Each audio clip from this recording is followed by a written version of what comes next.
กนต้นซึ่งว่าระยะห่างจากวัตถุต้องน้อยกว่าจุดสูงเฮาเบิ่งเลยเป็นกลุ่มรูปเนาะกลุ่มรูปก็คือเม็ด A นี่สายแสงไปกระทบสนามแวนแล้วสะท้อนกลับเนาะผ่านจุดสูงและกรณี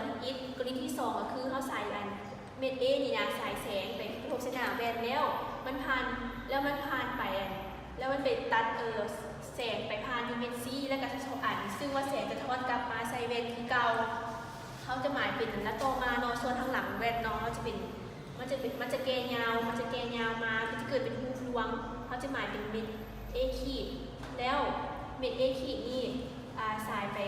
หาแกนต้นเนาะมันจะเป็น B บวกอันเป็น B ขีดเนาะโดยจะต่อมาเขาจะมาเบิ่งแวนกงส่วนก็คือเขาคือกาวสายเม็ด A นี่สายแสงมันกระทบใช้แวนแล้ว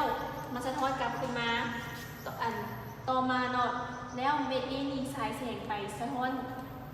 ไปกระทบสนามแวนแล้วมันจะเกิดมันจะผ่านกันยูเมนสูงยูเมน A นี่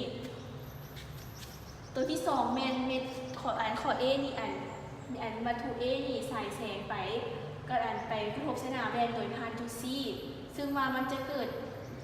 มีการตัดกันเนาะเขาจะหมายเป็น A ขีดและเป็นรูปรวงเป็น A ขีด B ขีดโดยเจ้า